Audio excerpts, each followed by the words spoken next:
চট্টগ্রামে দাঁড়িয়ে থাকা কাভার্ড ভ্যানে পিকআপের ধাক্কা, নিহত বেড়ে ৫। সোমবার ১৮ আগস্ট ভোরে চট্টগ্রামের আকবর শাহের সিটিগেট এলাকায় এ দুর্ঘটনা ঘটে। নিহত ও আহতরা সবাই মাছ ব্যবসায়ী বলে জানা গেছে। চট্টগ্রামে দাঁড়িয়ে থাকা কাভার্ড ভ্যানে পিকআপের ধাক্কা, নিহত বেড়ে ৫। সোমবার ১৮ আগস্ট ভোরে চট্টগ্রামের আকবর শাহের সিটিগেট এলাকায় এ দুর্ঘটনা ঘটে। নিহত ও আহতরা সবাই মাছ ব্যবসায়ী বলে জানা গেছে। তারা পিকআপ যোগে চট্টগ্রামের ফিশারি ঘাটে মাছ আনতে যাচ্ছিলেন। নিহত ব্যক্তিরা হলেন আকাশ দাস ২৬, অজিত দাস ২৪, রনি দাস ২৫, জুয়েল দাস ও সোহাগ ৩২। সবাই চট্টগ্রামের সীতাকুণ্ড এলাকার বাসিন্দা এবং মাছ ব্যবসায়ী। ভোরে মাছ আনার জন্য পিকআপ ভ্যানটি সীতাকুণ্ড থেকে চট্টগ্রাম নগরের ফিশারি ঘাটের দিকে যাচ্ছিলেন।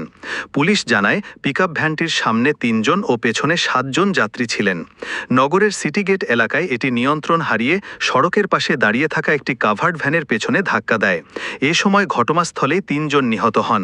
পরে আহত অবস্থায় হাসপাতালে নেওয়ার পর আরও ২ জনের মৃত্যু হয়েছে।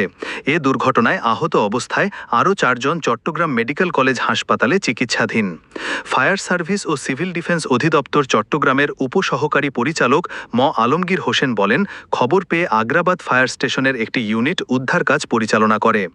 নগরের আকবর শাহ থানার উপপরিদর্শক এসআই সাজ্জাদ বলেন, জাতীয় জরুরি সেবা নম্বর ৯৯৯-এ ফোন পেয়ে পুলিশ ও ফায়ার সার্ভিস ঘটনাস্থলে গিয়ে উদ্ধার কার্য পরিচালনা করেছে। মরদেহ পুলিশি হেফাজতে রয়েছে। নিহত ব্যক্তিদের পরিবারের অভিযোগের পরিপ্রেক্ষিতে পরবর্তী আইনি ব্যবস্থা নেওয়া হবে।